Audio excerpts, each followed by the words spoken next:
Hey, what's going on, guys? Quintello Double Gamer here, and I know I haven't uploaded in like 6 months, but just I kind of forgot I had a YouTube channel until now I realized.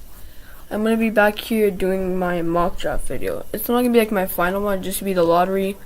It's gonna be like my first one. I'm gonna make like a couple of other videos on this, like probably by draft I'll have one of like all 60 picks. So yeah, now that I got that out of the way, let me show you guys my mock draft. Yes, I'm about to go on to my mock draft, and yeah, so here is my mock draft. So first of all, as my number 1 overall pick, it's obvious, it's Zion. Who else could it be? That's kind of obvious, I just want to get out of the way first. Second of all, John Morant. I think I've heard like a lot of reports saying that they're already locked in on him at Memphis, and I think that Mike Conley would be a good mentor for him, so it could become like better. And I'm actually excited to see Jaren Jackson Jr. and John Morant. That'd be an interesting, fun to watch young duo. I'm excited to watch them if they're together, which is what I think that they're gonna, which is what I think is gonna happen. Third pick, my favorite player in all time basketball, RJ Barrett, and I'll explain to you guys right now why I put him to go New Orleans instead of New York. Because we've got a trade to announce. So this is my trade. The Knicks receive Anthony Davis, and the Pelicans receive Dennis Smith Jr. By Mitch, I mean Mitchell Robinson. I was just too lazy to type in Robinson. Alonzo Trier, Kevin Knox, the third pick, which RJ Barrett, and Lance Thomas is just there to match the salaries. So yeah, that's my first trade, but there's gonna be another one. So yeah, that's why I got RJ Barrett and Zion Williamson to play together. To me, it'll be probably like the best young, definitely one of the best young duos. It'll probably be the second one behind Kristaps and Luka, or even better than them. So, yeah, no, it's bold, but yeah. Next, for my second trade, as you guys can see, instead of Lakers, I decided to put the Washington Wizards, drafting Jerry Culver out of Texas Tech because he proved his value during the NCAA tournament. But anyways, we've got a second trade to announce in our final trade of this video. The Wizards receive, it's a 3-team trade between the Washington Wizards, the Bulls, and the Lakers. I forgot to type Lakers, but yeah, here. Yeah, here, Lakers receive Bradley Beal. Bradley Beal, and then yeah, so I decided to make a next trade where they receive the 4th pick from LA, the 7th pick from Chicago, Brandon Ingram, Kuz means Kyle Kuzma, obviously, Josh Hart means Josh Hart and Mo Wagner, and the Bulls receive Lonzo because I saw like a lot of reports that they're interested in him, and just imagine like a defensive guard like Lonzo alongside Zach LaVine who can take care of all scoring for him. To me, that'd be a pretty good duo. And of course, the Lakers receive Bradley Beal. But anyways, my 5th pick might be a surprise to a couple of people. Look, I believe that Cameron Reddish will go to the Cavs. I mean, he's gonna have the opportunity to just prove himself, like what people thought in high school. He's gonna have a chance to prove that he is that like top prospect in this year's draft. Okay, next. This is probably like a big surprise to like a lot of people, but I've got Kobe White there instead of Darius Garland, because I feel that he's slightly better at defense than Darius Garland, and that's what a Phoenix team with Devin Booker as your main player needs, like someone who's he's okay at defense. Kobe White, I've watched some of his like highlights and stuff, but he's better than Darius Garland. He just, to me, has like a higher ceiling, and Darius Garland has like those like injury problems they don't want, like that's what kept him out all season. With the 7th pick, I have the Wizards taking Darius Garland.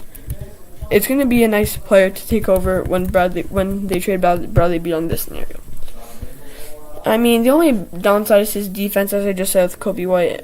Like as I was talking about Kobe White, and second of all, to me, what his second best issue is, his worst issue is his injury history, because of like that injury that kept him out. I don't think it's gonna be that big of an issue, but it has a chance to be. But yeah, anyways, now to the next pick. DeAndre Hunter. Before I started doing this mock draft, I thought that he'd go a little bit higher, but after I realized that just players like higher ceilings than him, he's good at everything. He's a good defender. I think that to me, what brought his draft stock up from like a late lottery pick to a top 10 pick was the fact that Virginia won and he was probably their best player like all season long. So I gotta give him credit. Next, I've got Sekou Doumbouya. I don't know if I'm pronouncing that right, but he's just like a project player from like France. I've seen his highlights. He looks really good. He looks like he just needs he's like a project that needs time to develop. And if the Wizards obviously trade Bradley Beal, that means that they're gonna be in rebuild, so they're gonna let him grow as a player. My 10th pick, I've got Brandon Clark, another Canadian. I think that to me there's I think four big men in this draft that can go anywhere from 10 to 14, and those are Brandon Clark, as you guys just saw, Bol, Jackson Hayes, and Rui Hachimura. I don't know if I'm pronouncing that right, but just those four guys, it's too hard to put them inside of an order. That's just that was probably the hardest part of this thing so far, is just to try and find an order for those four guys, because they can either go anywhere. But Brandon Clark, a nice defensive guy alongside John Collins, because John Collins like an athletic scoring dude, and Brandon Clark can just be there and just defend for John Collins' issues on defense. He can just cover up.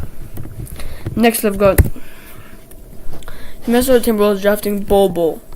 I've got them drafted Bol over Jackson Hayes and Ruiz, because I feel that alongside Cat, you need a defender.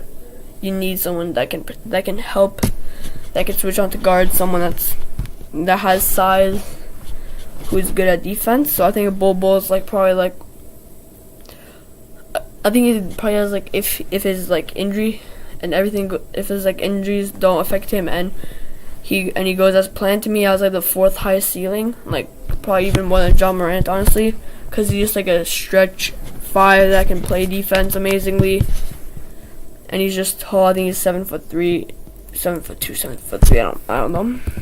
Next, I've got Charlotte drafting Rui Hachimura from Gonzaga. I mean, they just need. To me, I feel like Kemba Walker is gonna leave. That's my prediction to go to the Mavericks. So they better just get themselves a good big man for the future that can help them with they're already young core. I guess you can call it a young core with Malik Monk and Miles Bridges. To me, they just need another good guard and another big man other than Hachimura, and then they're probably gonna be starting to get good. So I have a feeling that next year they have a high pick. Yeah. So my second last pick of this video, I've got Miami taking Romeo Langford. I mean, they already have a couple of young pieces in Justice Winslow, even though I think you can call him young, but they've got Justice Winslow, Josh Richardson, and Bam Adebayo, and slightly, if you can consider Derrick Jones Jr. part of their future. Romeo Langford, he was someone who, to me, had a lot of promise coming out of high school, but he was kind of disappointing. But I still believe in him from what I saw from him in high school. Okay, so next, from the Boston Celtics, I've got them taking Jackson Hayes. I know Al Horford isn't that old. I don't even know how old he is. I'm just gonna check right now.